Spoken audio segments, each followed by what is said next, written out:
নমস্কার। রূপশ্রী প্রকল্প পশ্চিমবঙ্গ সরকারের একটি জনপ্রিয় প্রকল্প বলতে পারেন। এই প্রকল্পে আপনি যদি আবেদন করতে চান, ফর্ম ফিল আপ কীভাবে নির্ভুলভাবে করবেন, সেই তথ্য আপনাদের দিকে এই ভিডিওতে আমি দেখিয়ে দেবো প্র্যাকটিক্যালি ফর্ম ফিল আপটি করে। এবং সেই সঙ্গে আপনি 25,000 টাকা কীভাবে অনুদান পাবেন এই প্রকল্পে আপনি ফর্ম ফিল আপ করলে, সমস্ত তথ্য এবং কি কি ডকুমেন্টস লাগবে সেই সমস্ত পদ্ধতি আমি এই ভিডিওতে জানিয়ে দেবো। চ্যানেলে যদি নতুন হয়ে থাকেন, চ্যানেলটি সাবস্ক্রাইব করে দেবেন পরবর্তী আপডেট পাওয়ার জন্যে। এবং চলুন ভিডিওটি শুরু করা যাক। রূপশ্রী প্রকল্পে আপনি যদি আবেদন করতে চান, এই অ্যাপ্লিকেশন ফর্ম আপনি যেটা স্ক্রিনে দেখতে পাচ্ছেন, এই ফর্মটি আপনাকে শুধুমাত্র ইংরাজিতে এবং ক্যাপিটাল লেটারে পূরণ করতে হবে।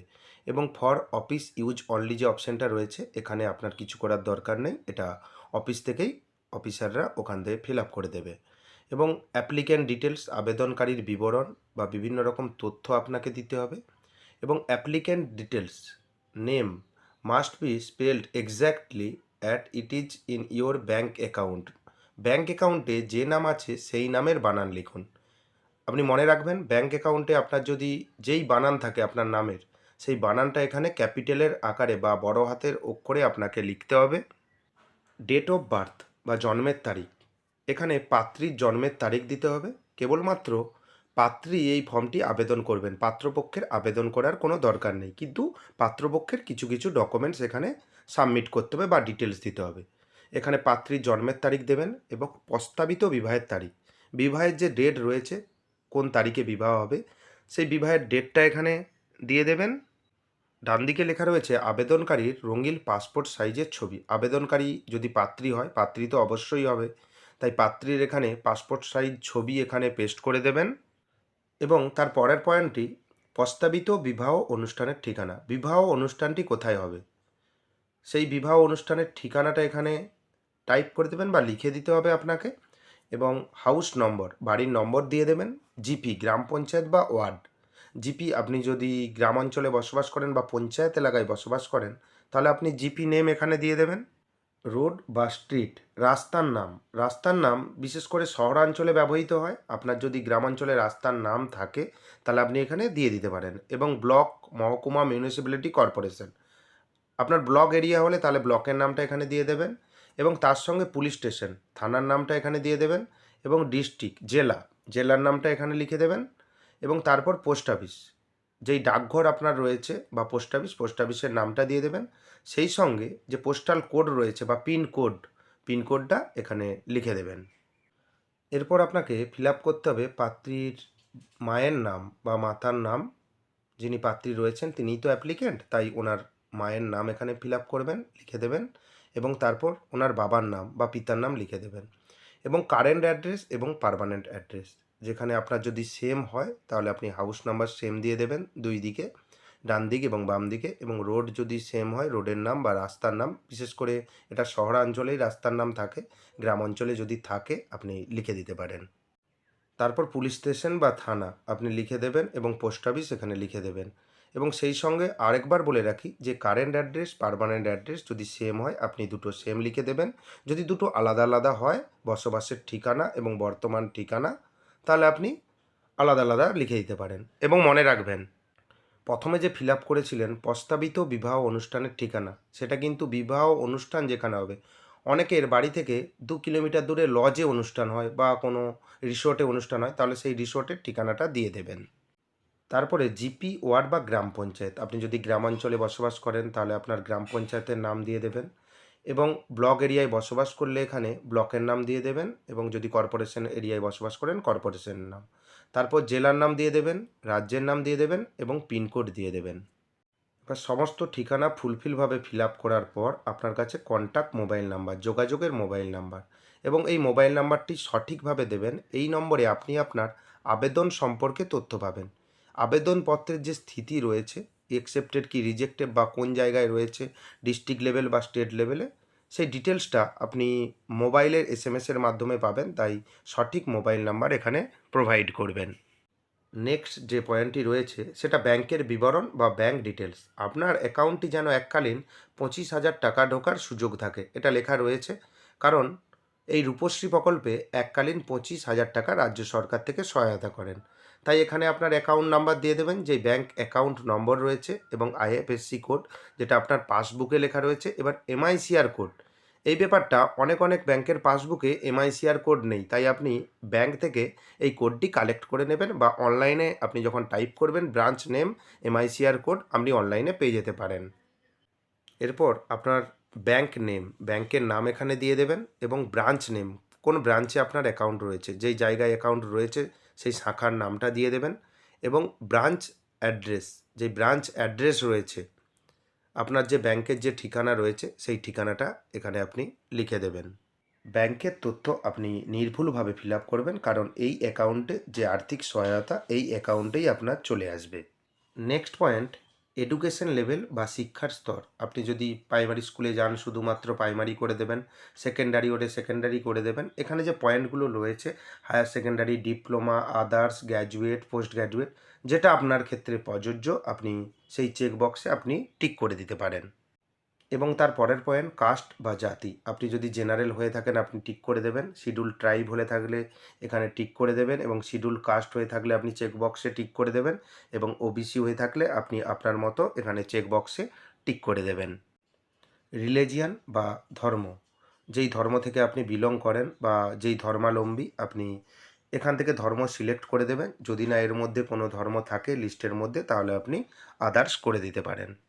এরপর পাত্রের বিবরণ বা গ্রুম ডিটেলস। পাত্রের বিবরণ বলতে এখানে পাত্রের নাম, পুরো নাম যেটা রয়েছে আইডি প্রুফে, সেই পাত্রের নাম দিয়ে দেবেন, এবং তার সঙ্গে ডেট অফ বার্থ, এটা পাত্রের জন্ম তারিখ দেবেন যিনি পাত্র রয়েছেন, এবং ওনার মাদার্স নেম বা মায়ের নাম, পাত্রের মায়ের নাম দিয়ে দেবেন, এবং ওনার বাবার নাম দিয়ে দেবেন, পাত্রর বাবার নাম। এবং তারপর পাত্রের রঙিন পাসপোর্ট সাইজের ছবি, একটা পাত্রের রঙিন পাসপোর্ট সাইজের ছবি এখানে পেস্ট করে দিতে হবে। এরপর বর্তমান ঠিকানা এবং স্থায়ী ঠিকানা দুটো এখানে লিখে দেবেন। পাত্রের হবে, এই পাত্রের যে ঠিকানাটা রয়েছে, হাউস নম্বর বা road, street, police station, post office, GP word, district, block যেটা রয়েছে, এটা পাত্রের ঠিকানা এখানে প্রোভাইড করবেন। এটা পাত্রের ঠিকানা নয়, এটা পাত্রের ঠিকানা এখানে প্রোভাইড করতে হবে। ডিক্লারেশন অ্যান্ড ডকুমেন্ট সাবমিটেড, আমি ঘোষণা করিতেছি যে যেটা সেলফ ডিক্লারেশন রয়েছে, সেই ডিক্লারেশন 1 নম্বরে রয়েছে, আমি অবিবাহিতা এবং প্রস্তাবটি প্রথম বিবাহ। কি ব্যাপারটা রয়েছে, এখানে একটা নিয়ম রয়েছে, আপনি যদি প্রথম বিয়ে করেন তাহলে এইটা পাবেন, 2 বা ততোধিক বিয়ে করলে এই অনুদান বা এই আর্থিক সাহায্য রাজ্য সরকারের তরফ থেকে আপনি পাবেন না। এবং 2 নম্বরে রয়েছে, আমার পারিবারিক বাৎসরিক আয় 1.50, 1.5 লাখের বেশি নয়। একটা ইনকামের একটা ক্রাইটেরিয়া রয়েছে, 1.5 লাখের উপরে হলে বা 1.5 লাখের বেশি আপনার যদি ইনকাম হয় তাহলে আপনি এই আর্থিক সহায়তা পাবেন না। আপনাকে পঞ্চায়েত বা পৌরসভা থেকে একটি ইনকাম সার্টিফিকেট নিতে হবে, যেখানে লেখা থাকবে যে 1.5 লাখ বা 1.50 লাখের কম ইনকাম রয়েছে বাৎসরিক পারিবারিক আয়, তা নাহলে আপনার অ্যাপ্লিকেশনটি রিজেক্ট হয়ে যাবে। যদি 1.5 লাখের বেশি ইনকাম হয় ডকুমেন্ট সাবমিট হয়ে যাবে, কিন্তু পরবর্তীকালে রিজেক্ট হয়ে যাবে। আপনার অ্যাপ্লিকেশনটি রিজেক্টের আরেকটি অন্যতম কারণ হলো, আপনার বিবাহের 6 থেকে 7 মাস আগে আপনি হয়তো রেজিস্ট্রি করে নিয়েছেন, রেজিস্ট্রি পেপার পেয়ে গেছেন। সেই রেজিস্ট্রি পেপার বা রেজিস্ট্রির যে কপিটা রয়েছে সেই কপিটা আপনি অ্যাপ্লিকেশনের সঙ্গে সাবমিট করে দিয়েছেন, তাহলে প্রথম চান্সেই আপনার অ্যাপ্লিকেশনটি রিজেক্ট হয়ে যাবে। এটা কিন্তু আপনি মনে রাখবেন। এখানে যে চেকবক্সগুলো রয়েছে, গত 5 বছর ধরে আমি পশ্চিমবঙ্গে বসবাস করেছি, আমার পিতামাতা অভিভাবক পশ্চিমবঙ্গের স্থায়ী বাসিন্দা, সঠিক বক্সে টিক দিন। এই চেকবক্সগুলো আপনি টিক করে দেবেন। 4 নম্বর যে পয়েন্ট রয়েছে, আমার বয়স 18-র ঊর্ধ্বে। যে আইডি প্রুফগুলো রয়েছে, বার্থ সার্টিফিকেট, এখানে ভোটার আইডি কার্ড, আধার কার্ড যেটা আছে আপনার কাছে, আপনি টিক চিহ্ন দিয়ে এখানে কার্ডের নাম্বারগুলো দিয়ে দেবেন, যে কোনো একটি কার্ডের নাম্বার এখানে প্রোভাইড করে দেবেন। এবং 5 নম্বরে যেটা রয়েছে, আমার নিজের নামে একটি সচল ব্যাংক অ্যাকাউন্ট রয়েছে। আপনার যদি নামে ব্যাংক অ্যাকাউন্ট সচল থাকে, কিন্তু এই ব্যাংক অ্যাকাউন্ট তো আপনার নামে থাকতে হবে, কারণ 25,000 টাকার যে আর্থিক সহায়তা আপনার ব্যাংক অ্যাকাউন্টেই আসবে। তাই এই চেক বক্সে ক্লিক করে দেবেন। এবং 6 নম্বর পয়েন্টটি, প্রস্তাবিত বিবাহের প্রমাণ। বিবাহের যে 3টে প্রমাণ রয়েছে, বিবাহের নিমন্ত্রণের কার্ড, বিবাহ নথিভুক্তকরণের নোটিশ, স্বঘোষণা, যেটা আপনার কাছে রয়েছে তার প্রমাণপত্র হিসাবে অ্যাপ্লিকেশনের সঙ্গে অ্যাটাচ করে দেবেন, এবং যেটা রয়েছে আপনি চেকবক্সে ক্লিক করে দেবেন। 7 নম্বর যে পয়েন্টটি রয়েছে, I am submitting my Aadhaar number with following declaration copy enclosed. এখানে আধারের কপি আপনাকে এনক্লোজ করতে হবে, এবং সেই সঙ্গে কনসেন্ট ফর আধার অথেন্টিকেশন, এটা আধার অথেন্টিকেশনের জন্যেই আপনাকে এখানে আধার নাম্বারটা দিয়ে দিতে হবে, যে ঘরটাই রয়েছে, যে বক্সটি রয়েছে। এবং তারপরে I the holder of Aadhaar number, এখান থেকে আপনার আধার নাম্বারটা এখানে টাইপ করে দেবেন। দিয়ে দেওয়ার পর signature of the Aadhaar number holder I agree, এখানে সাইন করে দেবেন। এবং নেম অফ দ্য অ্যাপ্লিকেন্ট, আপনার নামটা এখানে লিখে দেবেন, কিন্তু উপরে আপনার সাইন করে দেবেন, যে সাইনের অপশানটা যেখানে রয়েছে। এবং সেটাই বাংলা ফর্ম, আধার প্রমাণের সম্মতিপত্র, একটাই ফিল আপ করলে হবে, কোনো অসুবিধা নেই, আপনি দুটোও ফিল আপ করে দিতে পারেন।